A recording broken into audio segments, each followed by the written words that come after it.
धन धन सतगुरु तेरा ही आसरा। आप देख रहे हैं फेथ वर्सेस वर्डिक्ट। मैं डॉक्टर मोहित इंसान, परम पूजनीय संत डॉक्टर गुरमीत राम रहीम सिंह जी इंसान के अनुयायी, उनकी सोच व सच्चाई इस प्रोग्राम के माध्यम से आप सभी लोग जानते समझते व परखते हैं। तो आप सबका आज के इस लाइव डिस्कशन में बहुत बहुत स्वागत है जी। धन धन सतगुरु तेरा ही आसरा।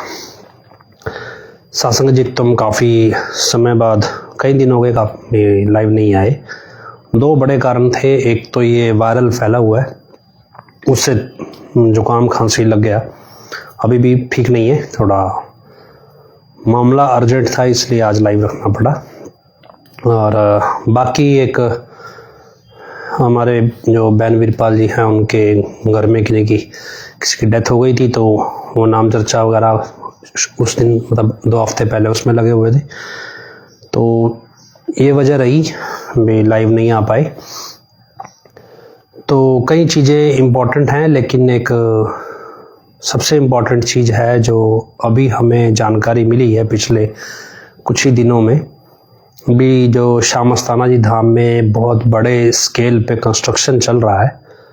वो कंस्ट्रक्शन जो चल रहा है उसके पीछे बहुत सारी प्लानिंग मतलब महसूस हो रही है, दिखाई दे रही है। और बहुत से सवाल जो यहाँ लोकल एरिया में या जो मिस्त्री वहाँ काम कर रहे हैं उनमें या फिर जो भी समझदार लोग हैं वो उठा रहे हैं। और वो सवाल जो हैं वो मतलब चैलेंजिंग हैं, बड़े ख़तरनाक हैं। तो हम उस पर चर्चा करेंगे। दूसरा क्या है कि एक आपको जो थोड़े समझदार लोग हैं उनको समझ आ जाता है कि अचानक से छत्रपति हत्याकांड की जो केस में पैरवी हो रही है, सुनवाई हो रही है, उसकी हर दिन की बहस का जो डिटेल है ये अखबारों में क्यों आ रही है। पहले भी बहस हुई 29 सितंबर के आसपास 2025 में, ये बहस कंप्लीट हो गई थी। हमने देखा ऐसा नहीं है भी ये बहस किसी और जज के सामने हुई थी। ये बहस जिस जज के सामने अब चल रही है उसी जज के सामने हुई थी। जनवरी के एंड में, जनवरी 2026 के एंड में आते आते अचानक से हाई कोर्ट में वही जज बोलते हैं भी हमें फैसला लिखवाते समय कुछ चीज़ें समझ नहीं आई, तो हम दोबारा वो चीज़ें जानना चाहते हैं, तो अपनी बहस इस मसले पे दोबारा करो। और लगातार कई दिन ये बहस अब हो चुकी है, जिसमें मतलब वो गोली जो रामचंद्र छत्रपति के शरीर से बरामद हुई, उसको मंगवाया गया, कोर्ट में चेक हुई। प्रॉब्लम ये नहीं है भी कोर्ट ने ये सुनवाई क्यों शुरू की या इसमें गोली क्यों चेक करी। प्रॉब्लम नहीं कह सकते, मतलब सवाल यहाँ नहीं उठता भी कोर्ट ये कर नहीं सकती या ये कुछ गलत है। सवाल इस चीज़ पे उठा भी ये हर चीज़ अब अखबार में क्यों डाली जा रही है।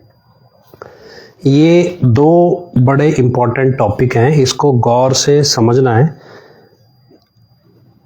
इतना समझिए कि तेरे में जो कुछ भी चल रहा है ये साधारण तो है नहीं, और ये भी समझ के चलिए भी ये कानून के दायरे में नहीं है। ये जो कोई भी काम कर रहे हैं ये 100% गैर कानूनी काम ही कर रहे हैं। अब दुनिया में आप छोटे से छोटे चोर से लेके बड़े से बड़े देश की खुफिया एजेंसी तक चले जाओ, तो एक चीज कॉमन है कि अपराध की जो साजिश रची जाती है वो इस तरह से रची जाती है कि सामने वाला कल्पना ना कर सके भी ऐसा भी कुछ हो सकता है। तो जितनी भी बड़े बड़े अफसर है, एजेंसियां हैं या जो कुछ भी है, वो सारा दिमाग इसी चीज पे लगाते हैं भी ऐसा क्या करें भी जो सामने वाला समझ ना पाए और फिर काम करे। तो उसमें आप किसी को गिन लो, चाहे उसमें भारत की एजेंसी गिन लो, चाहे उसमें आप पाकिस्तान की गिन लो, चाहे इजराइल की गिन लो, रशिया की गिन लो, अमेरिका की गिन लो, या फिर निचले लेवल पे गैंगस्टर ले लो, या फिर नेताओं का क्राइम ले लो, ये सब है। तो अब आपके मन में सवाल उठे भी ये डेरा यहाँ पे कहाँ फिट होता है, क्योंकि डेरा का तो कोई मसला नहीं है। मैं आपको इसको दूसरे तरह से समझाता हूँ। हमारे देश में 2 तरह की पॉलिटिक्स है। एक लेफ्ट विंग पॉलिटिक्स है, एक राइट विंग पॉलिटिक्स है।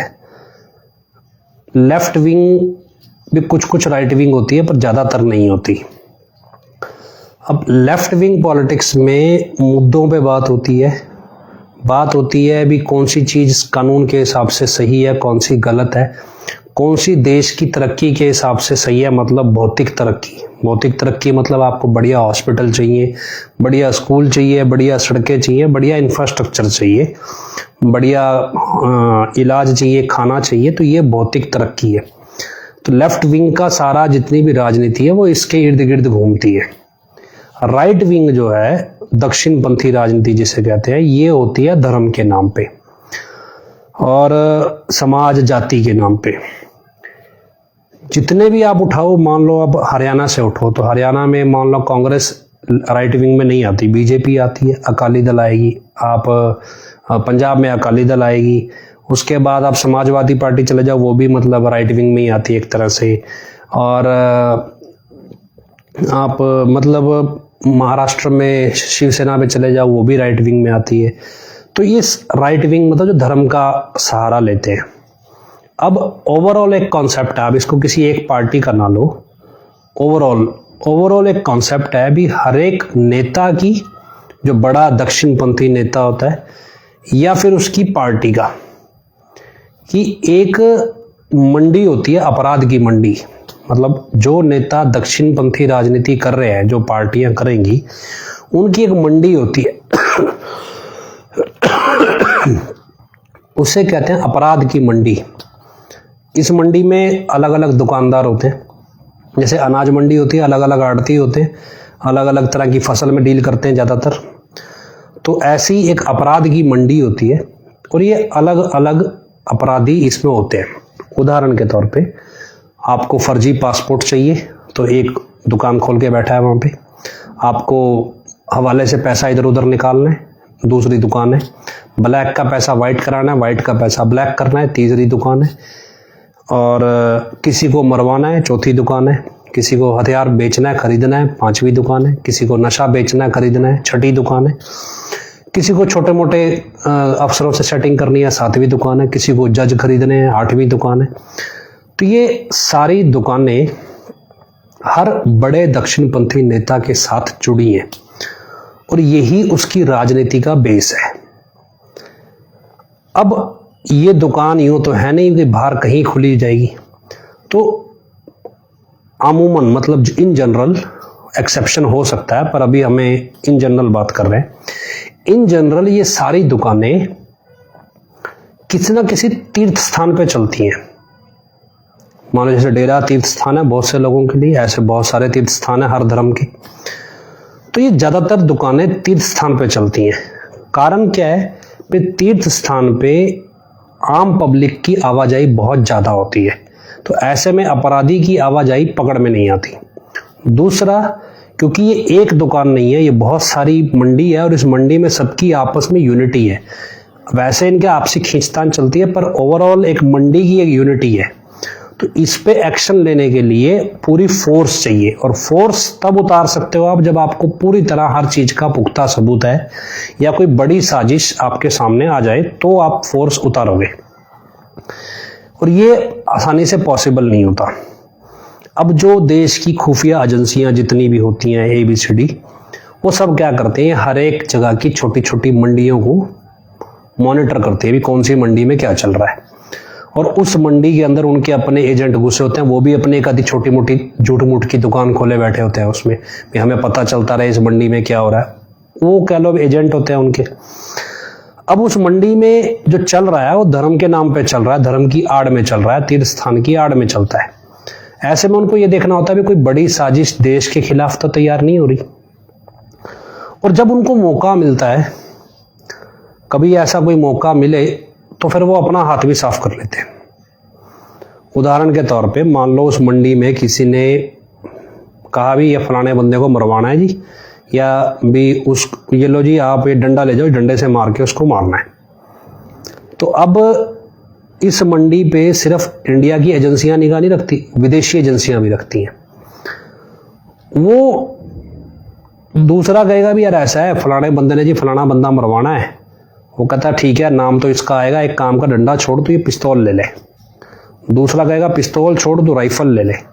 तीसरा बोलेगा राइफल छोड़ तो बड़े वाला बंदूका ले ले, मतलब बड़ी मशीन गन ले ले पूरी ऑटोमेटिक वाली। तो क्या है कि एक साजिश के ऊपर दूसरी, दूसरी के ऊपर तीसरी, कौन किसकी साजिश का मोहरा है ये समझ नहीं आता। तो एजेंसी क्या करती है, भी एक साजिश पे अपनी साजिश बनाएगी, अपराध को छोटे से बड़ा करेगी और पकड़ने का बहाना बनाएगी, क्योंकि सीधे तौर पे उस मंडी को वो हाथ डाल नहीं सकती। 25 अगस्त 2017, आपको लगे भी अचानक से इतनी फोर्स उतरी, सब कुछ उतरा, ये क्या था कि एक तरफ डेरे की मैनेजमेंट ने दंगे का प्लान बनाया, उसी प्लान के ऊपर एजेंसी ने डेरे के अंदर चल रही मंडी को खत्म करने का प्लान बनाया। तो ये सब बहुत कॉम्प्लेक्स है, पर मोटे तौर पे समझ लो। और उसमें छोटी सी चीज कितनी बड़ी हो गई, क्योंकि नाम तो डेरे की मैनेजमेंट का बजेगा, एजेंसी तो कोई होती नहीं, दिखती नहीं है, तो गायब है। तो डेरा एक ऐसी मंडी है डेरा के अंदर जो लवारिस है, मतलब इसका कोई वाली वारिस नहीं है। असल में डेरे का मालिक हजूर पिताजी है। अब क्योंकि 25 अगस्त के बाद डेरा की मंडी लवारिस है, तो जितने भी क्रिमिनल हैं और मंडियां चलती हैं जगह जगह, उन सारी मंडियों में पैसा बहुत ज़्यादा लगता है। लेकिन डेरे की मंडी लवारिस है और यहाँ पे कमांड चलती है एक ही बंदे की, तो वो एडम ब्लॉक की। तो उन्होंने क्या किया, सबने अपने अपराध की मंडियां डेरे से चलानी शुरू करी। भी अपा ने फंसना ही नहीं, कोई एजेंसी अपनी मंडी पे निगाह रखती रहे, फर्क क्या पड़ता है, अपा डेरे की मंडी से काम चलाते हैं। तो डेरे की मंडी से काम चल रहा है 25 अगस्त 2017 के बाद से, बहुत सारा चलता जा रहा है। अब ये कौन सा किसी की निगाह में है नहीं। प्रॉब्लम यह भी इस मंडी से बड़ा काम करवाना है, तो इस मंडी में बड़ी हलचल चाहिए, और बड़ी हलचल के लिए डेरा की संगत की सहमति चाहिए, और इस सब के लिए डेरा मुखी का चेहरा चाहिए, मतलब हजूर पिताजी का। तो यहां से नकली वाले की रिक्वायरमेंट जनरेट होती है। अब ये सबकी रिक्वायरमेंट है भी डेरा के अंदर मंडी है, और इस मंडी को चलाने के लिए एक चेहरा दिखाना पड़ेगा। तो जितने भी दक्षिणपंथी सरकारें हैं, उनकी पार्टियां, उनके बड़े बड़े नेता हैं, सबकी जरूरत है कि हमारी मंडी से एजेंसियों की निगाह हटे। ये मंडी है, कल को खत्म हो जाएगी, अपनी मंडी तो पुरानी बची ही है। अब डेरा की जितनी भी मैनेजमेंट या जितने भी तुर्रम खान यहाँ बैठे हैं, वो हर एक दुकान के लेबर है, एक तरह से यूँ समझ लो। कोई हथियार बेचने वाला लेबर है, कोई नशा बेचने वाली लेबर है माशे जैसे, कोई दंगे कराने वाली लेबर है, कोई हवाला करने वाली लेबर है, तो सब अलग अलग लेबर है। तो हम जब इसको स्टडी करते थे, हमें यही समझ में नहीं आता भी सारे का मास्टरमाइंड कौन है। तो असल में मास्टरमाइंड यहाँ है ही नहीं, ये सारी लेबर है। जब ये सारी लेबर है तो ये मान के चलो भी यहाँ पे कोई एजेंसी भी अपनी दुकान खोले बैठी होगी झूठ मूठ की, उनके बंदे भी होंगे, और वो इस ताक में होगी भी कब ये कोई बड़ा काम करे और आपा फिर इस पे अपनी तड़का लगाएं और सब कुछ खत्म करें। तो ये एक पॉसिबिलिटी है, ये एक दुनिया में, भारत में अपराध का एक तरीका है, खासतौर पे राजनीतिक अपराध का। अब इस सबको एक किनारे रख दो और अब सोचना शुरू करो भी शाह मस्ताना जी धाम में हो क्या रहा है। शाह मस्ताना जी धाम सिरसा शहर के बीचों बीच है लगभग, मतलब शहरी इलाके में आता है। जब मस्ताना जी महाराज ने ये बनाया था तब ये खाजा खेड़ा गांव लगता था। खाजा खेड़ा और शाहपुर बेगू के बीचों बीच है, तो ये खाजा खेड़ा गांव लगता था या शाहपुर बेगू गांव, दोनों का बॉर्डर लगता है, वहां ये बना हुआ है। धीरे धीरे ये शहरी, मतलब शहर के इलाके में आ गया। तो town and country planning department होता है, म्युनिसिपल कमेटी होती है, तो ये शहरी इलाके में काउंट होता है।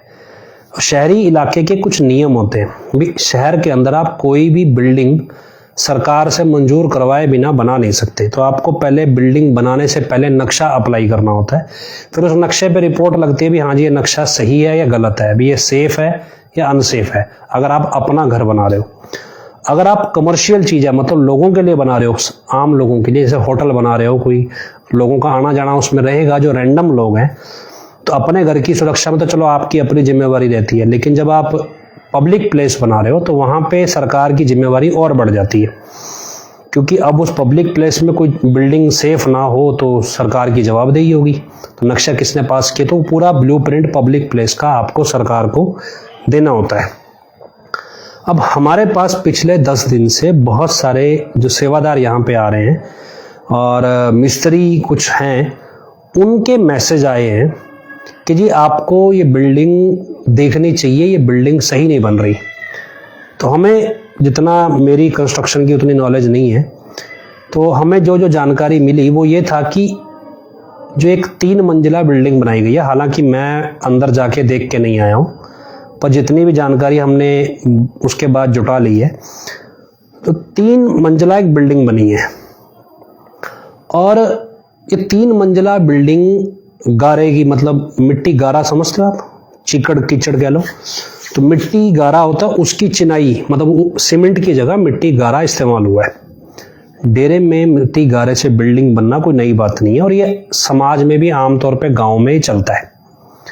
सवाल यहाँ से शुरू होता है, ये बिल्डिंग पब्लिक प्लेस है, किसी की पर्सनल नहीं है, मतलब ये संगत के लिए बनाई गई है, कोई होटल भी होगा तो भी पब्लिक प्लेस है, आम किसी का घर नहीं है। अब जो जानकारी देने वाले मिस्त्री हैं उनका कहना है कि इस बिल्डिंग की जो नींव है, मतलब नींव है वो है ही नहीं जो बिल्डिंग बनाई गई है, और नींव में भी जो ईंटें लगाई गई हैं उसमें भी सीमेंट नहीं लगाया गया, उसमें मिट्टी गारा लगाया गया। अब आमतौर पे जो घर बनाते हैं उनको पता है कि नीचे नींव भरते हैं, नींव में पहले केमिकल डालते हैं, कोई घास फूस ना उगे, या उसके बाद नींव रोड़ी लगाते हैं, फिर नींव का जो भी बेस बनाते हैं उसमें सीमेंट लगाते हैं, उसके बाद उसके एक हाइट के बाद उस पर डीपीसी लगती है, मतलब एक लेयर लगती है कंक्रीट की, भी कोई पानी वगैरह जो है वो मतलब नीचे ना जाए, नींव को खराब ना करे या मकान को खराब ना करे, सिलन ना आए। तो ये डीपीसी तक का एक नॉर्मल, उसमें फिर भरते हैं जो भी है, ये कॉमन प्रोसेस है। अब अगर आप गारे की चिनाई भी करते हैं कोई भी बिल्डिंग पे, तो भी नींव के अंदर गारा नहीं लगता, क्योंकि बरसात आएगी तो वो 2 ईंटों के बीच में से गारा निकल जाएगा तो नींव गिर जाएगी, इसलिए नींव की ईंटों में कभी भी गारा नहीं लगता। लेकिन मिस्त्रियों का कहना है कि इस बिल्डिंग की नींव में भी गारा लगाया गया, मतलब कीचड़ जो होता है गारा मिट्टी से बनता है भी, वो लगाया गया, सीमेंट नहीं लगाया गया। सीमेंट नहीं है तो सरिये का तो सवाल ही पैदा नहीं होता, मतलब सरिया, बीम, कंक्रीट, बजरी, इसकी तो कोई जगह ही नहीं है। मतलब ये टोटल बिल्डिंग सिर्फ और सिर्फ गारे की चिनाई पे खड़ी है। उसके बाद इस पे लेंटर, आपको भी लेंटर डलेगा, छत डलेगी, उस पर तो बजरी, कंक्रीट, आरएमसी डलेगा। तो लेकिन ये छत जो है वो डाट वाली छत है, डुल्ले वाली, उसके बीच में एक गार्डर लगता है और एक दोनों तरफ डाट बनती है। तो जो डाट की छत है आमतौर पे उसे भी सीमेंट से बनाया जाता है, क्योंकि उसमें बरसात का पानी गिरेगा, कुछ गिरेगा तो वो खराब ना करे। मतलब डेरे में जब गारे की चिनाई होती है तो डाट की छतें, डाट की जो ईंट है वो गारे से नहीं लगती, वो सीमेंट से लगती है। लेकिन डाट की छतें भी गारे से ही बनाई गई हैं, उसमें भी सीमेंट नहीं लगाया गया है। तो ये दूसरा खतरा है। अब इस बिल्डिंग में कंक्रीट नहीं है, पिलर नहीं है, नींव नहीं है, सीधी खड़ी है। और उसके बाद जो एक्सपर्ट मिस्त्री है उनका कहना है भी कि दीवारें भी जो है वो सीधी नहीं है, ये मतलब एक तरह से मैं आपको कहूँ वेस्ट टू ईस्ट डायरेक्शन में है, मतलब वेस्ट टू ईस्ट है, फिर आगे एल शेप बिल्डिंग है, और फिर नॉर्थ टू साउथ डायरेक्शन में है। और इसकी जो पीछे की दीवार है उसमें रोशनदान तक नहीं है, हवा तो क्या क्रॉस कर जाएगी, खिड़की तो होना ही क्या है, रोशनदान भी नहीं है। अब अंदाजा लगाओ भी वेस्ट टू ईस्ट और फिर आगे नॉर्थ टू साउथ ये बिल्डिंग है। तो आमतौर पे मई जून के अंदर यहाँ पे आंधियां चलती हैं और वेस्ट से चलती हैं, और वेस्ट से जब ये आंधी चलेगी तो जो एल शेप बॉर्डर है भी उसको टकराएगी, और जब टकराएगी तो ये बिल्डिंग में प्रेशर जनरेट करेगी, पीछे हवा क्रॉस करने के लिए दीवार है, हवा क्रॉस नहीं करेगी। बरसात होगी तो ईंटों के बीच की जो मिट्टी है वो निकल सकती है। अब इन्होंने फिर क्या किया, उस पर टीप लगा दी, बाहर से टीप कर दिया मसाले से, लेकिन इससे नींव सिक्योर नहीं होती।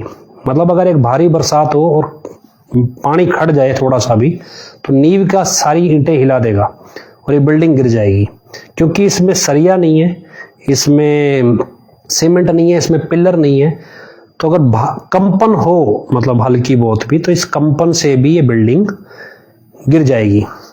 अब जितनी जानकारियां मेरे को मिली है मैं आपको मोटे तौर पे बता रहा हूँ, टेक्निकल मुझे नहीं पता था। तो हमने क्या किया, हमने अपनी टीम से, हमारी टीम में एक अशोक भाई हैं चंडीगढ़ से, आपको मालूम होगा, जिनको लगभग सब जानते ही हैं। वो एक पेशे से इंजीनियर है, ठेकेदार है, मतलब बिल्डिंग्स बनाते रहते हैं, आर्किटेक्ट भी हैं। उनको हमने बुलाया था सिरसा, इसलिए भी वो जाएं और एक इंजीनियर की निगाह से इस चीज़ को देख के, उनके लिए अरोज का काम है। तो उन्होंने वो बिल्डिंग का पूरा मुआयना किया और प्रॉपर उसका पूरे इलाके का जो भी चीज़ वहाँ बन रही थी उसका एक नक्शा बनाया, और नक्शा बना के उन्होंने हमारे को ये समझाया है भी इसको देख के ऐसा लगता है भी इस बिल्डिंग को बनाने में एक भी इंजीनियर नहीं है, मतलब इसमें इंजीनियरिंग नहीं की गई। तो दूसरा उन्होंने कहा भी शहर की ज़मीन है तो यहाँ ऐसा हो ही नहीं सकता भी इसका स्ट्रक्चर जो है, मतलब इसमें जो सरिया लगना है, इसमें जो कंक्रीट का बेस बनना है भी उसका नक्शा पास ना करवाया गया हो भी, उसके बिना तो ये बिल्डिंग बन ही नहीं सकती। तो हमने जब अपने सरकारी महकमे से पूछताछ करने तरीके से बातचीत, बैकडोर पता करवाया, तो पता चला भी डेरे के अंदर जितनी भी बिल्डिंग बनी इसमें किसी का नक्शा अप्लाई नहीं हुआ, तो पास तो कहाँ से हो जाएगा, मतलब बिना अप्लाई किए। और कानून ये कहता है कि आप बिल्डिंग बनाने से पहले नक्शा अप्लाई होता है और वो पास होगा, फायर सेफ्टी चीज़ें देखी जाएंगी, स्ट्रक्चर उसका अप्रूव होगा, उसके बाद जाके आप बिल्डिंग बना सकते हो। और बाकायदा सैटेलाइट की फ़ोटो रिकॉर्ड में चलती है भी बिल्डिंग बनने से पहले ये सारी चीज़ें अप्रूव हुई हैं। पहले तो फिर भी जेई जो होते थे पैसे लेके कर देते थे, लेकिन अब इतना आसान नहीं है। मतलब ये नक्शे अप्रूव नहीं है, बिल्डिंग सरकार की नॉलेज में नहीं है, बिल्डिंग का स्ट्रक्चर अप्रूव नहीं है, इंजीनियरिंग इसमें है ही नहीं, बिल्डिंग में नींव नहीं है। और बहुत से मिस्त्रियों ने, सेवादारों ने वहाँ पे ऐतराज भी उठाया काम के दौरान भी, ये बिल्डिंग जी आप गलत बना रहे हो। तो उनका कहना है कि यदि करामात होती है, यहाँ पे चमत्कार होता है, तो चमत्कारी बिल्डिंग है ये, आप छोड़ दो, ये तो यहीं पे होएगा बस। तो इस तरह से काम हो रहा है। एक चीज इस पूरी सिस्टम को देख के समझ में आ रही है भी, आपने वीडियोस फोटोज देखे होंगे, मस्ताना जी धाम के पंडाल में इन्होंने एक टाइल लगाई है, और एक टाइल लगाने की एवरेज कॉस्ट परचेज की 40 से 50, अगर आप थोक में भी खरीदोगे 40 से 50 रुपया स्क्वायर फीट आएगी, और उसे लगाने का खर्चा 15 से 20 रुपया स्क्वायर फीट आता है। मतलब आप एवरेज मान के चलो भी 60 रुपया स्क्वायर फीट के हिसाब से टाइल लगती है। तो करीब करीब जो मस्ताना जी धाम का पंडाल है वो करीब 5 से 6 एकड़ का शायद पंडाल होगा। तो 5 से 6 एकड़ के अंदर ये टाइल लगी है 60 रुपये, 50 रुपये, 60 रुपये स्क्वायर फीट के खर्चे पे। सोचो ये कितना बड़ा इन्वेस्टमेंट है, पैसा लगाया गया है। अब जब पैसा थोक में है, जहां पे सिंपल ईंट के फर्श लगे हुए थे पहले से, कोई जरूरत नहीं थी, तो यहां पैसा लगाया गया, लेकिन बिल्डिंग के अंदर सीमेंट नहीं लगाया गया। बिल्डिंग के लिए कोई इंजीनियर नहीं है, मतलब इंजीनियरिंग नहीं है, हो सकता है इंजीनियर तो होगा। तो कुल मिला के ये निष्कर्ष निकलता है भी मस्ताना जी धाम में जो बिल्डिंग बन रही है, इन बिल्डिंग को बनाने का मकसद ही यही है, ये बिल्डिंग एक टाइम पे गिराई जानी है, मतलब ये गिराई जाएंगी, और हो सकता है इसके पीछे कोई क्रिमिनल प्लानिंग चल रही हो। मैंने आपको इससे पहले मंडी का जिक्र किया, इस मंडी में प्लानिंग हो रही है। अब क्योंकि इसका कोई वाली वारिस नहीं है, तो इसलिए प्लानिंग कौन सा नेता कर रहा है, कौन सी पार्टी कर रही है, कौन सी एजेंसी कर रही है, ऐसा कोई पता ही नहीं। क्योंकि यहाँ तो बैठी है मैनेजमेंट कमेटी, हर एक दुकानदार की लेबर, आड़ती तो यहाँ पे बैठे नहीं है इस मंडी के, ये सारे बैठे हैं बाहर। कौन है पता नहीं, इस देश में है कि देश के बाहर है। अब क्योंकि लवारिस मंडी है, हो सकता है नेता ना चला रहे हो, उसको कोई विदेशी ताकत या किसी विदेश की एजेंसी चला रही हो इसी मंडी को, उनको लग रहा है लवारिस है। तो हमने जब अपने जो सरकारी अफसर, अधिकारी, जानकार हैं उनसे बातचीत की, उनका कहना है भी, हमने कहा भी सरकार इतनी बड़ी चीज हो रही है, नोटिस क्यों नहीं कर रही? बोले जी पैसा बहुत चल रहा है सरकार में यहाँ से, तो हर एक अफसर पैसा खा के चुप है, कोई कुछ नहीं बोल रहा, सबको अपने पैसे से मतलब है।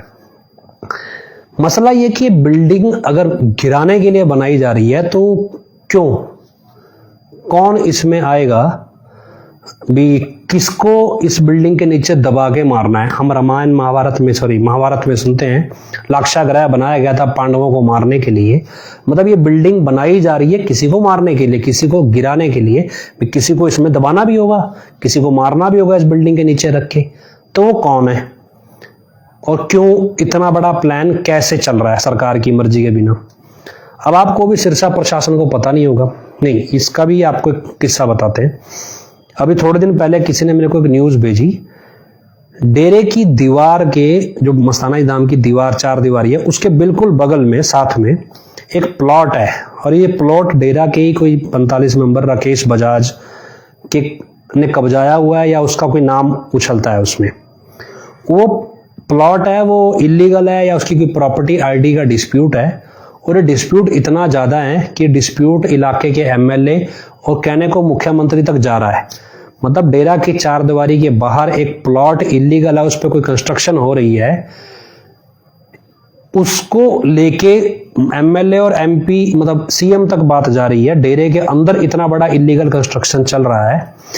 ये जगतार सिंह एक कमेंट आया कि तेनू कख दा नहीं पता, ऊल जलूल गल्ला। अभी क्या ना, अभी गधों के सींग नहीं होते, और ये एक ऐसा गधा है भी हो सकता है भी इसका भी मंडी का ये भी एक लेबर हो, यहाँ पे जो अपराध की मंडी है इसका भी हाथ हो किसी को मरवाने में, और ये भी उस साजिश में शामिल हो सकता है। तो इसका नाम याद रखिएगा, जो भी आप इसकी आईडी खोल के इसका स्क्रीनशॉट रखिएगा जगतार सिंह का, तो हम आपको बताएंगे भी ये प्लानिंग कहाँ कहाँ से कैसे चल रही है, कौन कौन चला रहा है। उसमें जगतार सिंह एक मोरा अपने को मतलब लेबर क्लास बंदा इस मंडी का मिल ही गया है। अब जब सरकार को, जिला प्रशासन को डेरा की चारदीवारी के बाहर एक प्लॉट तक की जानकारी है, तो डेरे के मतलब 1 दर्जन एकड़ में इतनी बड़ी बिल्डिंगें बन रही हैं उसकी जानकारी नहीं होगी? ये तो हो ही नहीं सकता। पैरोल हो रही है, इतनी बड़ी कंस्ट्रक्शन चल रही है, दुनिया भर का सामान आ जा रहा है, ऐसा हो ही नहीं सकता इंटेलिजेंस या कोई लोकल सीआईडी एक्टिव ना हो। और हमारी जानकारी के मुताबिक सिरसा पुलिस के 2 सीआईडी अफसर 24 घंटे डेरा के इर्द गिर्द रहते हैं, और हमें तो ये भी पता कि अफसर कौन है। खैर, अब इस सारे डेरे की पहरेदारी है भी कोई इस बिल्डिंग की फोटो ना खींच ले, तो बकायदा 2 लेयर की सिक्योरिटी लगी है। कोई मोबाइल अंदर ले जा नहीं सकता। जो शख्स अंदर जाएगा वो 7 दिन तक वहां काम करेगा तो ही वहां रह सकता है, वरना रह नहीं सकता। इस पूरी कंस्ट्रक्शन की पहरेदारी में बकायदा पंजाब पुलिस के कर्मचारी हैं जो अपनी ड्यूटी से छुट्टी लेके यहाँ पे बैठे हैं और गेट के ऊपर पहरेदारी दे रहे हैं, ये परखने के लिए कि कोई पुलिस वाला, कोई एजेंसी का एजेंट या कोई खबरी या कोई जासूस अगर लगे तो उसको तुरंत पकड़ के बाहर कर दो। तो बकायदा हमने उन पुलिस वालों की भी फोटो खींची है और उनकी भी पूरी जानकारी हमने निकाली है भी पंजाब के कौन से जगह से हैं। और उसमें एक तो अफसर है, बड़ा अफसर है पंजाब इंटेलिजेंस का। मतलब ये यूं ही नहीं हो रहा,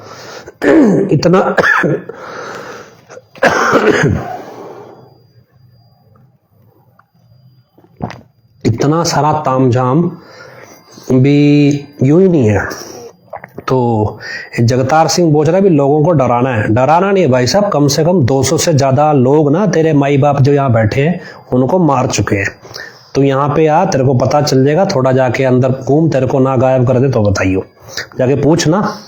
हाँ, पैसे लेके यहाँ पे कमेंट ना करो, समझ लो बात को। हो सकता है कल को तेरे जैसा ही आंध भगत आया बैठा और जुप्पी वाला जमूरा कुछ कांड करे बैठा हो, फिर तेरे माँ बाप ही रो रहे हो कि भाई हमारा बच्चा दाब के मार दिया। खैर, अब आगे चलिए। अब ये बिल्डिंग किसके उससे चल रही है, तो हमने बकायदा एक प्रॉपर इंजीनियर, सिविल इंजीनियर जो प्रोफेशनल है उनको बुला के पूरी बिल्डिंग का मुआयना करवाया, क्योंकि मोबाइल कैमरा वगैरह जा नहीं सकता था, वरना पूरी फोटोग्राफ भी खींचते। तो सारी कंस्ट्रक्शन का मुआयना किया। मुआयना करके एक चीज क्लियर हो गई भी ये बिल्डिंग गिराने के लिए बनाई गई है। उसके बाद बहुत सारी नई बिल्डिंग्स और भी बन रही हैं आसपास। एक पानी की टैंकी बनी है बड़ी सारी। बहुत सारी चीजें कंफ्यूजिंग हैं। कंफ्यूजिंग कैसे हैं कि इस पूरे नक्शे की कोई सिमेट्री नहीं है, मतलब कोई मुंह सिरे नहीं है भी कौन सी चीज कहां से किधर जा रही है। मतलब अगर नक्शे को आप समझोगे, जैसे गुरुद्वारे की परिक्रमा में वो कमरे नहीं बने होते, उसके सराय बनी होती है, बीच में दरबार बना होता है, कुछ ऐसा, कुछ इसी तरह का कॉन्सेप्ट है। हम अब अगर इसको पुलिस वाला दिमाग से पढ़े तो भी क्या ये किसी और बिल्डिंग का नक्शा है जिसकी यहाँ पे ट्रेनिंग हो रही है, रिहर्सल हो रही है और ये टेम्परेरी बिल्डिंग बनाई गई है। क्योंकि जब हम यहाँ एक मंडी का जिक्र करते हैं अपराध की, तो उसके बाद तो सब कुछ कल्पना आप लगा सकते हैं। ये बोलता है भी जगतार सिंह हम 40 साल से यहाँ पर है, भाई डूब के मर जाना चाहिए अगर 40 साल में भी अकल नहीं आई तो खैर आगे चलिए। अब ये बिल्डिंग कौन बना रहा है? देखो, हमें पता है भी जब नकली वाला सिस्टम यहाँ पे शुरू हो गया तो जाहिर सी बात है हरियाणा सरकार और सारी सब शामिल हैं इसमें। वे बोले भी सत्संग सुनते हैं और घर को आ जाते हैं। तो भाई यहाँ सत्संग की तो बात ही नहीं हो रही, यहाँ तो अपराधियों की बात हो रही है, यहाँ पे साजिशकर्ताओं की बात हो रही है और सत्संग की तो बात ही नहीं हो रही है। फिर कहेगा भी भाई साहब ये ऊपर से जगतार नाम रखा हुआ है, अकल है नहीं, बात समझ में नहीं आ रही क्या वो चल रही है। खैर चलो कोई नहीं, 40 साल में दिहाड़िया ही बनाया तो क्या बना, सत्संग सुन के भी लोगों के गुलाम ही बने, अकल फिर भी नहीं आई। मसला क्या है कि कुछ तो चल ही रहा है बड़ा, खिचड़ी तो पकी रही है। अब इस खिचड़ी में हमने आपको ये समझना है भी कर कौन रहा है। तो नाम आपको याद रहने चाहिए, सरकार क्या करेगी पता नहीं, प्रशासन क्या करेगा पता नहीं। इस पूरी बिल्डिंग को बनाने में जो लीड रोल प्ले कर रहा है वो जगजीत सिंह है। बालियांवाली गांव पंजाब में बठिंडा में है। जगजीत सिंह कथित तथा कथित तौर पर डेरे का सीनियर वाइस प्रेसिडेंट है और डेरे का एक्स चेयरमैन फर्जी डॉक्टर PR नैन भी बराबर यहाँ पे शामिल है, मतलब रहता है। अब जगजीत सिंह बालियांवाली दिन रात यहाँ पे काम करवा रहा है और ये डेरे के इतिहास में सन 2007 से ले लो 6 से भी जगजीत सिंह बालियांवाली ने जितना भी काम डेरे में करवाया उस सब में लोगों को सिवाय मरवाने के, सिवाय आत्महत्या करने के, इसकी सहेली है वो चरणोमासी, ये दोनों ही लगे रहते हैं, दोनों सहेली इसकी है, वो उसका से यार बना हुआ है, तो दोनों इसी काम पे हैं भी डेरे की संगत मरवानी कैसे है, पैसे कैसे बनाने हैं इस सब में, और राजनीतिक पार्टियों की दलाली कैसे करनी है, इसका यही काम है। 2007 में डेरा सिख दंगा जगजीत ने करवाया। 2012 में डेरा की वोट को अकाली दल को किसने बेचा, जगजीत ने बेचा। 2015 में बरगाड़ी कांड किसने करवाया, जगजीत ने करवाया। 2017 में दंगे की तैयारी में सारी मेन भूमिका पंचकुला कोर्ट में बैठ के किसने रची, मतलब पंचकुला कोर्ट के टाइम पे वो फोन चला रहा है ना, और कभी इस पे मुकदमा आता है, नहीं आता, जगजीत ने। 2022 के बाद जब 2017 के बाद इसी को चेयरमैन बनाने की बात उठी, वो फिर दब गई, वो विजेंद्र था दिल्ली वाला, उसने शोर मचाया तो ये चुप हो गया। 2022 में फिर नकली वाला सिस्टम आ गया। मतलब जब जब इलेक्शन आएंगे ये दलाली करने उतरेगा। तो अब 2027 का पंजाब में इलेक्शन आ रहा है और पंजाब में अकाली दल को, किसी को भी दक्षिणपंथी राजनीति को वापस आना है तो उनको कोई ना कोई दंगा पंजाब में करवाना है और ये सबको समझ में आती है। तो अब ये मंडी लवारिस है, कौन सा देश इसको इस्तेमाल कर रहा है पता नहीं, कौन सी विदेशी ताकत है, कौन सी देशी ताकत है पता नहीं। एक बिल्डिंग बनी है कम से कम 20,000 स्क्वायर फीट की, छोटी मोटी बिल्डिंग नहीं है, 20,000 स्क्वायर फीट की है कम से कम, और ये गिराने के लिए बनी है। कोई हादसा होगा यहाँ पे क्या करवाना है, या कोई ट्रेनिंग सेंटर है जिसको तोड़ने की प्रैक्टिस है, कुछ तो है। जिंदा तो किसी को जान देने के लिए, तो जिंदगी देने के लिए तो बनाया नहीं है। खैर आगे चलिए। पंजाब पुलिस के पुराने कर्मचारी छुट्टी लेके, या सॉरी ऑन गोइंग कर्मचारी छुट्टी लेके पहरेदारी दे रहे हैं। तो ये सब सिस्टम चल रहा है। अब हमने जगजीत सिंह बालियांवाली जो से लीड कर रहा है, इसके पैरेलल जगजीत सिंह बालियांवाली का ट्रैक रिकॉर्ड हमने आपको बता दिया। दूसरा है जितेंद्र माशा। जितेंद्र माशा डेरे का सबसे बड़ा नशा तस्कर। डेरे के अंदर जो मंडी चलती है उसमें नशे की दुकान पे जो मैनेजर लगा हुआ है वो जितेंद्र माशा है भी, जो नशा बेचता है डेरे में खुला, और ये सबको पता है पूरे शहर में। उसके बाद लड़कियां सप्लाई करने की भी थोड़ी बहुत इसकी है, ठीक है, सिस्टम इसका वो भी चलता है। इसका एक पुराना याडी था, क्या नाम है उसका, महेंद्र पाल बिट्टू, तो उसने इसका नाम ले देना था तो इसने उसको भी मरवा दिया जेल में। ये बाहर पब्लिक में कुछ ही बोलो, पर सबको पता है भाई जितेंद्र माशा का काम है महेंद्र पाल बिट्टू को मरवाना। तो दूसरा खिलाड़ी यहाँ पे जितेंद्र माशा है। तीसरा जो है वो है राज किंगरा, जो इन सबके साथ एक्टिव है। मतलब ये टोटल राजनीतिक विंग वाले बंदे हैं सारे, ध्यान से समझना। राजनीतिक विंग मतलब तीसरा राज किंगरा, जो राजनीतिक विंग में है, जो एक सरकारी मास्टर था सरदूलगढ़ में, अब रिटायर हो गया कि नहीं हुआ पता नहीं। तो तीसरा शख्स वो है। आपको पता होना चाहिए, कल को कोई हादसा हो, या हम आपको नाम आधिकारिक तौर पे दे रहे हैं भी कौन कौन यहाँ एक्टिव है, और ऐसा नहीं दे रहे भी एक एक चीज परख के दे रहे हैं। डेरे के ब्रह्मचारियों में गुरचरण नाम का ब्रह्मचारी है। अगर आपको उसकी पहचान समझ नहीं हो तो एक ब्रह्मचारी था जो हजूर पिता के सामने माइक रखता था, उसकी बाकी दाढ़ी काली थी, एक मूंछ सफेद थी, मतलब मूंछ का एक हिस्सा उसका सफेद था, बाकी दाढ़ी और बाकी मूंछ काली थी। तो आप उससे आइडेंटिफाई कर लोगे। गुरचरण नाम का सतब्रह्मचारी जो डेरे में साधु था, वो इसको टेक्निकली लीड कर रहा है बनवाने में, और वो इंजीनियर नहीं है, वो कोई मिस्त्री नहीं है। और उसके बाद जो लेबर मतलब सामान सप्लाई का काम कर रहा है वो सोनू नाम का कर्मचारी है जो आगे लेबर संभाल रहा है। उसके बाद बाकी जो एक्चुअल में डेरे में कंस्ट्रक्शन का काम देखते थे गुरदात और बबलू, वो इस सारी पिक्चर से गायब है, वो यहाँ कहीं नहीं है। PR नैन यहाँ पे रेगुलर इसकी सर्विलेंस मतलब मॉनिटरिंग करने आता रहता है। तो ये लोग जो हैं ये सारा कंस्ट्रक्शन जो है ये देख रहे हैं। बाकी तोड़ फोड़ का काम जो है वो तोड़ फोड़ तो चलो JCB ने करनी है, वो कोई तो पहले ही तोड़ फोड़ हो रही है, उसको अब अपराध से नहीं जोड़ सकते। मतलब ये सारा सिस्टम है। इसके बाद क्या है, भी बड़ी गिनती में यहाँ पे देसी भाषा में कहें तो भाई ये पंजाब की भाषा में, नॉर्मल भाषा में कहें तो जो लेबर है वो राजस्थान के रिमोट एरिया से या फिर यूपी से आई है, और ये पेड लेबर है, पैसे देके लाई गई लेबर है। इंटरेस्टिंग है, सारी लेबर को एक चीज सिखाई गई है, कोई भी शख्स आपसे ये पूछे भी आप कौन से ब्लॉक से हो, तो आपको बताना नहीं है भी हम कौन से ब्लॉक से, हमने ये पड़ताल करके देख ली है, भी कोई नहीं बता रहा है। मतलब ये स्क्रिप्टेड है, ये बंदे बुलाए गए हैं। एक तरफ बाहरी तौर पे दिखाया जा रहा है सेवा सेवा सेवा, लेकिन अंदर जो लेबर है वो किराए पे लाई गई लेबर है। और फिर जिस तरह से कंस्ट्रक्शन हो रही है इसमें कोई भी इंजीनियरिंग दिमाग नहीं है। एक और चीज आप नाम याद रखिएगा, वो ये है कि डेरे का जो कंस्ट्रक्शन जो जितनी भी कंस्ट्रक्शन डेरे में होती है उसका जो इंचार्ज है टेक्निकल मतलब कर्मचारी, उसका नाम रणधीर सिंह है। रणधीर JE के नाम से मशहूर है डेरा में। तो ये पहले मतलब चौटाला हाउस का पुराना वफादार है कहा जाता है इसको, और PR नैन को भी कहा जाता है। तो अब ये यहाँ पे क्या करेगा है कि नहीं है, देखो हमें ये दिखा नहीं है, लेकिन डेरे की सारी कंस्ट्रक्शन इसी बंदे के नीचे चलती है। जितना भी सीमेंट सरिया ईंट वगैरह परचेजिंग है वो यही बंदा देखता है। अब जो टीम एक्टिव है वो ज्यादातर राजनीतिक विंग की है, लेकिन जो डेरे के यूजुअल बंदे होते हैं बबलू गुरदात, ये कंस्ट्रक्शन के काम में एक्टिव नहीं है। तो जो बंदे हैं वो हमने देखे हैं फिजिकली, उन्हीं का नाम मैं आपको बता रहा हूँ। जिनको नहीं देखा हो सकता और भी हो, आपने देखे हो किसी ने आके तो बता दीजिएगा।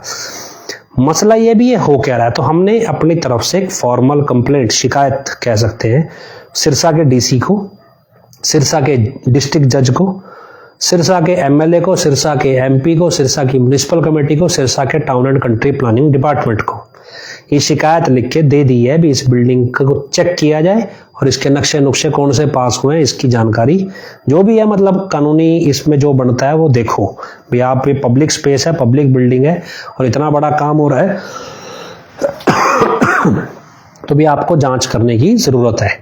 तो ये हमने अपनी तरफ से एक फॉर्मल शिकायत दी है, कल ही दी है, तो हो सकता है अभी उस पर कार्रवाई 1-2 दिन में हो जाए। तो हम 7 से 10 दिन का इंतजार एवरेज करेंगे भी। अगर कोई यहाँ पे इस कंस्ट्रक्शन को नहीं रोका जाता, यहाँ पे कोई सर्विलेंस चेकिंग नहीं होती, तो अगर नहीं होती है तो हम हाई कोर्ट के अंदर इसको लेकर PIL फाइल करेंगे कि भाई ये किसी संभावित साजिश की मतलब वो है आहट है, और क्या है हमें नहीं पता, लेकिन जो ट्रैक रिकॉर्ड बोलता है, जैसे आपको याद हो भी 90s में सचखंड हॉल यूपी में ऐसे ही गिर गया था एक बार और उसमें 5 लोगों की मौत हुई थी, और पर लेकिन वो लोगों की गलती थी क्योंकि वो सील था एरिया, वो बंद किया गया था एरिया, लेकिन फिर भी कुछ लोग उस सील को तोड़ के चले गए थे अंदर और वो लेंटर खुला नहीं था, इसलिए बोला ताजा लेंटर डाला था, किसी ने छेड़छाड़ करी, वो बिल्डिंग गिर गई। तो यूपी डेरे में ये काम हुआ था। दूसरा मतलब पिछले 2-3 सालों में जानकारी आई है कि सचखंड हॉल है शासत नाम जी धाम का, वो भी गारे की चिनाई में है और उसका भी एक हिस्सा गिर गया था थोड़े टाइम पहले, कहीं कुछ महीनों पहले या साल पहले, तो उसको भी रिपेयर किया गया है। मतलब गारे की चिनाई की बिल्डिंग के गिरने की संभावना है। और जब शहरी इलाके में ये बिल्डिंग आ गई है तो बिना नक्शा पास हुए, बिना नॉर्म्स को फॉलो किए ये बिल्डिंग बन ही नहीं सकती है। मतलब जितना भी काम ये कंस्ट्रक्शन का चल रहा है डेरा में पूरी तरह से गैर कानूनी है, पूरी तरह से किसी अपराध की साजिश को दिखाता है। और जो बंदे ये सारा काम करवा रहे हैं उस सारों को सबके नाम मैंने आपको मोटे तौर पे बता दिए। एक फॉर्मल शिकायत हम जो दे सकते थे वो दे दी। इसके अलावा आप में से जो भी व्यक्ति वहां जा रहा है या आपका जानकार कोई भी वहां जाता है, उनको आप ये जानकारी अपनी तरफ से दो, हम ये पुष्टि कर रहे हैं प्रॉपर इंजीनियर को दिखा के भी ये बिल्डिंग किसी भी समय गिर सकती है, किसी भी हादसे का शिकार हो सकती है। जो भी लोग वहां सेवा के नाम पे, लेबर के नाम पे किसी भी तरह से जा रहे हैं, उनको आप समझाओ कि आप अपने बच्चों को, अपने परिवार को वहां से दूर रखो। किसी भी सेवा के नाम पे भगावे में आके उस बिल्डिंग के अंदर घुसने की गलती ना करो। कोई हादसा हो जाएगा तो उसके लिए मतलब कौन जिम्मेदार होगा? सरकार से जब हमने वकीलों से बात की कि भाई भी जो सर ये कुछ लिखा किसने, जगतार दी कुड़ी सारे टब्बर नूं नींद दियां गोलियां दूध च पा के प्योंदी है ते सारी रात, चलो छोड़ो। तो मतलब ये चीजें हैं, मैं सब कुछ और चल रही हैं, बहुत कुछ चल रहा है। तो पांडवों के नाम भी बताइए जो लाक्षागृह में मारे जाएंगे। देखो हमें ये अभी कैलकुलेशन नहीं है, थ्योरीज होती हैं। पॉसिबल भी यूपी वाले की पैरोल हो जाएगी, फिर वो आके कुछ करेगा, ये वगैरह वगैरह। तो वो एक कैलकुलेशंस हैं, थ्योरीज हैं। क्या होगा पता नहीं, क्या प्लानिंग होगी पता नहीं, लेकिन उसको अभी हम इतना नहीं फिगर आउट करते हैं। पहले ये समझ लें भी ये बिल्डिंग कौन बना रहा है और क्या है इसमें भी, क्योंकि अभी फिलहाल वो है नहीं बाहर यूपी वाला, तो उसके बारे में चर्चा नहीं करते। दूसरा, अब आपको समझ में आया भी छत्रपति हत्याकांड को लेके अचानक से न्यूज में खबरें क्यों आई। तो क्या है कि हमने एक ट्राई करना चाहा। हमने आपको हालांकि डॉक्यूमेंट्री के जरिए बहुत पहले ये बता दिया था कि छत्रपति की हत्या कैसे हुई और क्यों हुई, बकायदा पूरे सबूत कागजात के साथ, मेडिकल रिकॉर्ड के साथ सब आपको दिखाए भी थे। जिन्होंने नहीं देखा वो देख सकते हैं, बियॉन्ड रीजनेबल डाउट के नाम से है। नहीं अगर आपको मिले तो हमें बता दीजिएगा, हम आपको लिंक भेज देंगे जिन्होंने नहीं देखी हो। तो हमने क्या किया, हमने हाई कोर्ट में एक अर्जी लगाई। मतलब आपको समझाएं कि भ्रष्टाचारी भी अनजान हो जाता है कि जी मुझे कुछ पता ही नहीं है। हाई कोर्ट में एक अर्जी लगाई। तो मैंने वकील से पूछा भी अगर हमने ये सच्चाई जज को बतानी हो भी छत्रपति का मर्डर कैसे हुआ असल में, तो कैसे बताएं? बोला जी पार्टी बता सकती है, आप नहीं बता सकते। हमने कहा भी अगर फिर भी बताना चाहें जबरदस्ती, बोला बता सकते हो लेकिन ये बहुत रिस्की है, इसमें जो कोर्ट है वो आपके ऊपर 1 लाख रुपए का जुर्माना लगा सकती है, 2 लाख रुपए का जुर्माना लगा सकती है। मैंने कहा अगर 2 लाख रुपए का जुर्माना लगाने के बाद भी कोर्ट तक ये बात पहुंचा दें और उसके बाद अगर वो 2 लाख का जुर्माना लगा भी दे तो हमें कोई हर्ज नहीं है, लेकिन बात पहुंचाई जा सकती है आधिकारिक तौर पे, ऑफिशियली। बोला हाँ फिर पहुंचाई जा सकती है, रिस्क आपका अपना है। हमने कहा ठीक है हम पहुंचाएंगे, आप तैयारी बताओ कैसे करना है। तो हमने एक एप्लीकेशन तैयार की और हाई कोर्ट चंडीगढ़ को वो एप्लीकेशन मैं अपने नाम से दे के आया। अब आम तौर पे क्या होता है, हर एक एप्लीकेशन हाई कोर्ट में रजिस्टर्ड होती है, उसमें डायरी नंबर चढ़ता है और जिसने जमा कराई है उसका फोन नंबर चढ़ता है। तो जैसे ही वो ऑनलाइन डाटा अपडेट होगा तो जिसका फोन नंबर है उसके पास SMS आएगा तुरंत। तो अब तुरंत जब SMS आएगा तो भी आपका डायरी नंबर ये आ गया, अब इस फाइल में ये कमियां हैं, इसको ठीक करके दे दो, फिर हम ठीक कर देंगे। तो लास्ट में जब सारी कमियां खत्म हो जाएंगी तो वो रजिस्टर्ड हो जाएगी। अब मैं वो फाइल खुद दे के आया हाई कोर्ट में, तो हाई कोर्ट ने हमें कोई डायरी नंबर नहीं दिया, मेरे पास अभी तक कोई SMS नहीं आया। तो हम फिर गए फाइल लेने, हमने कहा हमारी फाइल का डायरी नंबर नहीं आया। तो बोला जी फाइल गुम गई, ये फाइल गुम हो गई जी। तो 3-4 दिन तक तो फाइल ढूंढते रहे कि भी फाइल कब मिलेगी। चलो जी 3-4 दिन बाद वो फाइल मिल गई। अब उनको कहाँ घुमाते हैं, ठीक है गुम हो गई तो दोबारा दे देते हैं। तो कहते नहीं मिल जाएगी, मिलते करते करते उन्होंने 3-4 दिन लगा दिए, वो फाइल मिल गई।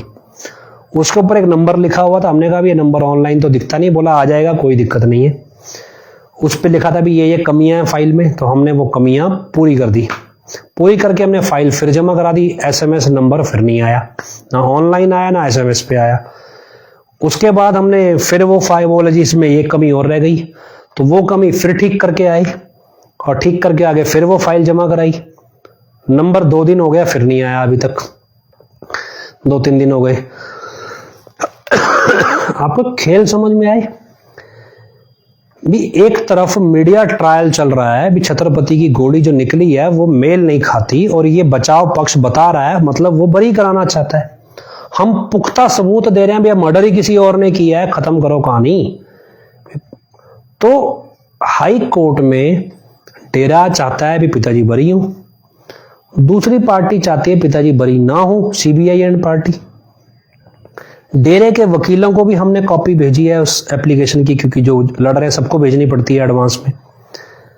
तो फिर हाई कोर्ट में हमारी फाइल रुकवा कौन रहा है?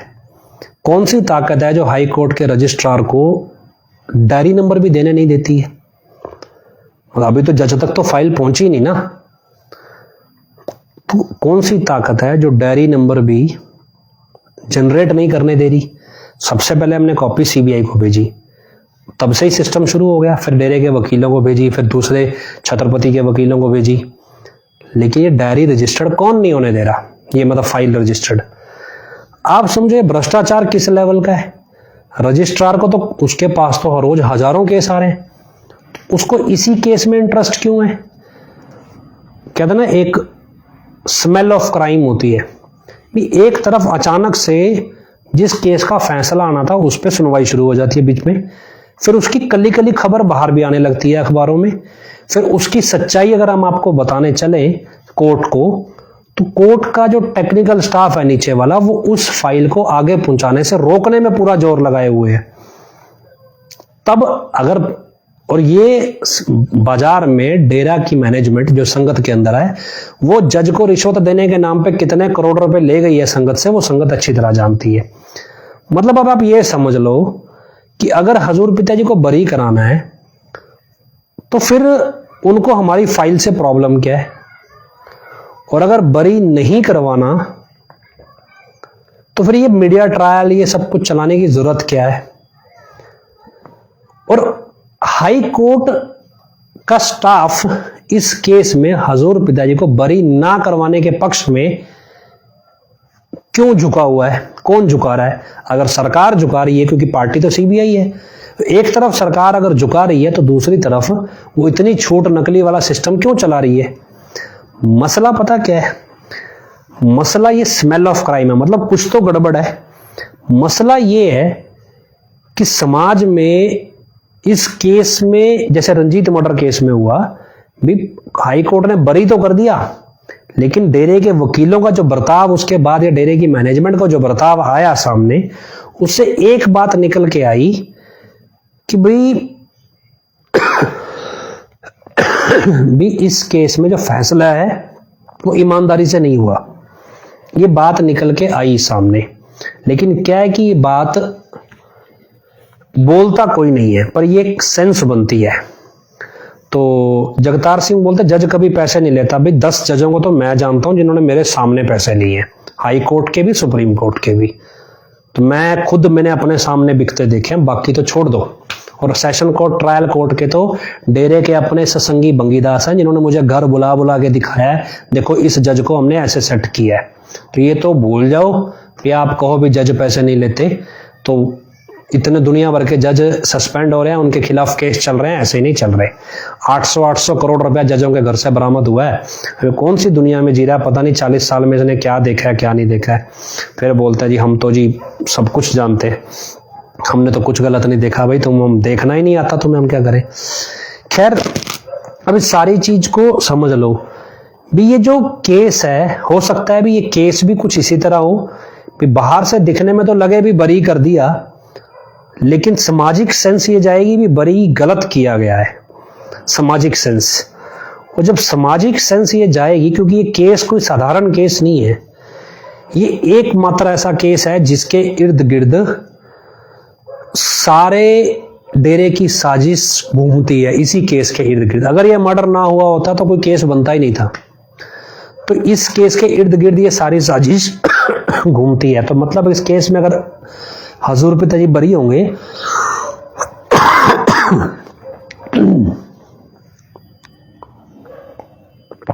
तो ये एक नेशनल मुद्दा बन जाएगा डिस्कशन का। और ऐसे में अगर हम आपको असली कातिल दे देंगे कि असली कातिल कौन है छत्रपति का, रामचंद्र छत्रपति का, तो कौन जानना चाहेगा। तो यहां तक हमने बस नहीं की, हमने हाई कोर्ट को तो दिया। हमने क्या किया, सिरसा में एक आज तक का रिपोर्टर बैठा है, तो हमने आज तक के रिपोर्टर को पकड़ा। मैं कहा चलो यार ये तो बड़े चैनल वाले हैं, इनको तो सनसनी चाहिए। तो उसको हमने सबूत दिखाए। हमने कहा ये सबूत है हमारे पास खबर चलाओगे? पता है वो आज तक का रिपोर्टर दुम दुबा के भाग गया और फोन पे मेरे को बोलता है, भाई साहब मैं इस पचड़े में पढ़ना नहीं चाहता, मेरे छोटे छोटे बच्चे हैं, मेरा घर बार है, मेरे को नहीं पढ़ना इसमें। तो ये तो आज तक के रिपोर्टर का हाल है, बाकी चैनलों का तो आप हिसाब लगा ही लो। तो अब अंदाजा लगाओ भी सिरसा के अंदर रिपोर्टर और चंडीगढ़ के रिपोर्टर हर 6 महीने 3 महीने बाद 15 से 20 हजार के गिफ्ट डेरा से लेते हैं, डेरे के पक्ष में खबर चलाने के लिए। डेरा के मुखिया को हम पुख्ता सबूत के साथ ये दिखा रहे हैं भी वो निर्दोष हैं और छत्रपति की हत्या किसी और ने की है, और किसने की है वो भी बता रहे हैं। अब प्रॉब्लम ये है भी वही पत्रकार जो डेरे के दिन रात गुणगान गा रहे हैं और डेरे की चापलूसी करते हैं, वो हजूर पिताजी के पक्ष में खबर चलाने से डरते हैं। मतलब डेरे की खाके डेरा के मुखी के पक्ष में खबर नहीं चलाना चाहते। तो आप समझो भी इस मंडी को चला कौन रहा है? ये मंडी डेरा का मुखी नहीं चला रहा, ये किसी और जगह से चल रही है। और जितने भी डेरे के प्रबंधक हैं ये सब यहाँ पे इस मंडी को की दुकानें संभालने वाली लेबर है। मतलब हम कहें भी यार भी इतना चालाक कौन है यहाँ पे, मास्टरमाइंड कौन है? यहाँ कोई नहीं है, ये सब लेबर क्लास बंदे हैं जो सबके धंधे अलग अलग चला रहे हैं। और असल में कौन से देश से ऑपरेट हो रहा है, कौन सी जगह से ऑपरेट हो रहा है? तो हमें तो एक बार हजूर पिताजी ने क्या हुआ था अभी स्टेज से फरमाया था, उनको राजस्थान में अपने ही घर जाने से रोक दिया था। तो आवेश मतलब कहता भी दुख तो था ही उनको। तो उन्होंने आके सत्संग मजलिस की जब स्टेज लगी तो लाइव टेलीकास्ट होता था, उन्होंने बोला भी यार हमें हमारे ही घर में जाने से रोक दिया, भी ये कौन सा कानून है? फिर अब संत तो सब जानी जान होते हैं, तो उन्होंने साथ ही बोल दिया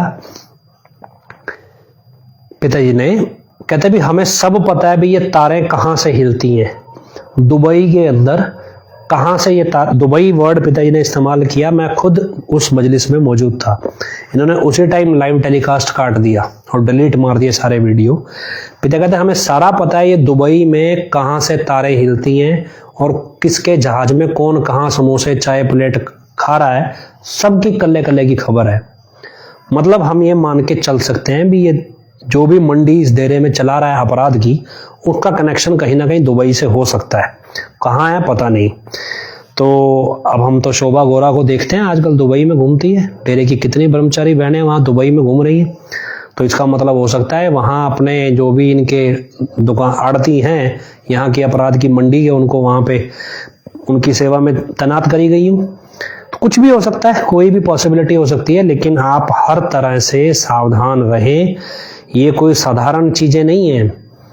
एक बिल्डिंग है, इस बिल्डिंग को गिराने के लिए क्यों बनाया गया, और आखिर ये यूपी वाला जमूरा क्यों उतावला था इसे बनाने के लिए? क्यों एक मंडी को चालू करने के लिए नकली चेहरा लाया गया और फिर अपराध की सारी साजिशें यहीं से हो रही हैं? हमने आपको बताया था भी दिल्ली के अंदर 2020 में जो दंगा हुआ वो कैसे हनीप्रीत की टीम ने मिलके प्लान किया, कैसे राकेश जड़वा और राकेश गुरलीन जो उसका दूसरा साथी है और राकेश जड़वा का भाई रिंकू, ये सारे इसमें किस तरह से शामिल थे। मतलब ये सारी चीजें यूं ही नहीं हो रही हैं। मतलब अगर आप समझेंगे बहुत बारीकी से हर चीज पे काम हो रहा है जो दिखता है। अभी तो हम सामने से देख के आपको सिर्फ बता रहे हैं, हम कोई डेरे में मैं घुसता नहीं हूँ, मैं हर रोज डेरे के आगे से ही निकलता हूँ, डेरे के सामने ही रहता हूँ। कई बार लोग बोलते हैं तुम कहाँ से हो, कैसे बोल रहे हो, तो डेरे के बिल्कुल मस्ताना धाम के सामने ही रहते हैं, सब कुछ देखते हैं लेकिन अंदर नहीं जाते हैं। मुझे पढ़ना नहीं है, लेकिन अब क्योंकि बहुत सारे लोगों ने बोला कि भी कोई हादसा हो जाएगा, तो हमने इसलिए अपनी टीम के 2 लड़कों को बुला के बाकायदा इस पूरी बिल्डिंग के जो नक्शा बना सकते थे कच्चे तौर पे बना के सरकार को सूचित कर दिया है। कुछ नहीं होता तो एक हफ्ते 10 दिन बाद हाई कोर्ट में एक PIL फाइल कर देंगे। अब जिस पैसे से इनको सीमेंट खरीदना था वो पैसा 15-15 लाख के वकील खड़े करेंगे PIL में, देख लेना। फिर अफसरों को खिलाएंगे पैसा, वो भी कहाँ से आएगा? तो मतलब ये सब कहाँ से आएगा? अभी अच्छी बिल्डिंग बना लेते, बनानी थी तो कुछ तो चल रहा है, खिचड़ी कुछ तो पक रही है। आप जितने भी लोग हैं, हम आपको बार बार कह रहे हैं, हम टाइम थोड़ा ज़्यादा हो गया, हमने बहन जी को लाइन पे लेना था। चलो हम कल परसों दोबारा लाइव रख लेंगे, तो बहन जी को लाइव ले लेंगे, पंजाबी भाषा में वो आपको समझा देंगे ये सारी चीज़ें। तो कल ही रख लेंगे लाइव दोबारा, तो वो आपको पंजाबी भाषा में ये सारा बताएंगे भी क्या है ये मसला, तो जो पंजाब के लोग ना समझ पाए हो तो ये गंभीरता से लोग, खासतौर पे सिरसा के लोकल लोग जो हैं, और उसके बाद जो भी लोग यहाँ सेवा करने के नाम पे आ रहे हैं, या जो भी लोग यहाँ सोचे भी कल को ये बन के तैयार हो जाएगी तो हम इसमें रहेंगे आके, तो ये गलती से भी ना करना। मस्ती, सेवा, आस्था अपनी जगह है, लेकिन मूर्खता, होशियारी ना रखना, मतलब ये कोई समझदारी नहीं है। मतलब वो जगतार सिंह है, वो भावना में आके उसको लगता है डेरे में कुछ हो ही नहीं सकता, तो भाई कबीर साहब के टाइम पे भी 40 नकली कबीर अपने ऐसे ही नहीं बन गए थे, वो भी मालिक का ही अवतार थे। गुरु गोबिंद सिंह के समय उनको उन्हीं के हरमंदिर साहब में घुसने नहीं दिया था, वो भी मालिक के ही अवतार थे, उनको भी पंजाब छोड़ के जाना पड़ा था। उसके बाद गुरु नानक देव जी के साथ क्या कुछ हुआ सारे जानते हैं। पंजाब के लिए शहीदी देने वाले गुरु अर्जुन देव जी थे शायद, और उनके बाद गुरु तेग बहादुर जी को भी शहीदी देनी पड़ी, तो पंजाब पीछे नहीं खड़ा हुआ। तो मतलब ऐसा नहीं है भी संतों के साथ कुछ हो ही नहीं सकता, या संत की व्यवस्था में कुछ गलत हो ही नहीं सकता। सबसे ज्यादा काल हावी वहीं होता है क्योंकि सच उनके पास है। तो ये सारी चीजें आपको जाननी है, एक दूसरे को बतानी है। हम आपको जिम्मेदारी से कह रहे हैं, अब खुद ये सारी चीजें परख करने के बाद बता रहे हैं और सरकार में कंप्लेंट देने के बाद बता रहे हैं। तो खैर ये चीजें आप याद रखें और जागरूक रहें, समझदार बने, आगे से आगे लोगों को बताएं। इसे एक सेवा समझिए। अगर आपके प्रयास से एक भी व्यक्ति की जान बच जाती है तो ये आपकी सेवा होगी। बाकी अगर कोई हादसा भगवान ना करे हो तो फिर जो जो लोग इसमें शामिल हैं उन सबके नाम हमने आपको बता दिए। इसके अलावा जो भी जानकारी आपको मिलती है आप जरूर बताएं। लोकल हो, बाहर के हो, आप आईडी छुपा के बताएं, कैसे मर्जी बताएं। जितना बताएंगे उतना हम आगे सरकार को भी बताएंगे, कोर्ट को भी बताएंगे। हम अपने लेवल पे वेरीफाई करके बताएंगे, आपको गवाह नहीं बनाएंगे। तो आप बेफिक्र हो जाइए, भी आपको गवाह नहीं बनाएंगे बिल्कुल भी। तो ये जिम्मेदारी से लो। और कुछ भी चीज आपको सस्पिशियस लगे, अब इतनी बड़ी बिल्डिंग डाउटफुल है तो और भी बहुत कुछ होगा, हमने अभी पड़ताल नहीं करी है, लेकिन इस बिल्डिंग ने हमारे को डाउट में डाल दिया है भी कुछ बड़ी घटना यहाँ पे प्लान हो रही है। क्या हो रही है ये तो वक्त बताएगा। पंजाब की राजनीति में जो हलचल हो रही है और उससे लगता है भी उसके तार कहीं ना कहीं यहाँ पे जुड़े जरूर होंगे। खैर हम उम्मीद करते हैं, प्रार्थना करते हैं लोग सुरक्षित रहें, स्वस्थ रहें और किसी का कोई नुकसान ना हो, सब अमन शांति भाईचारा बरकरार रहे, सच्चाई जल्दी सामने आए। इस उम्मीद के साथ हजूर पिता के चरणों में नारा लगाते हैं, धन धन सतगुरु तेरा ही आसरा। हम प्रार्थना करते हैं उन तमाम बहन भाइयों के लिए जो अपने गुरु से अपना प्रेम ओढ़ निभा गए, जो इंसानियत की राह पे शहीद हुए। मालिक उनको अपनी गोद में ऊंचा स्थान प्रदान करे। इस प्रार्थना के साथ हजूर पिता के चरणों में नारा लगाते हैं, धन धन सतगुरु तेरा ही आसरा। आखिर में अरदास बोलते हैं, धन धन सतगुरु तेरा ही आसरा। ये मालिक तुझे इलाज है, अब बहुत हो गया, तो दया में रहमत कर, तेरे प्यार मोहब्बत की राह में हमें कोई दुख तकलीफ ना आए, तो ऐसी रहमत बख्श व सबको सुमति दे। किस तरह से देनी है यह तो सब जानता है, जिसको जैसे देनी है वैसे दे, वो तेरी मर्जी। धन धन सतगुरु तेरा ही आसरा।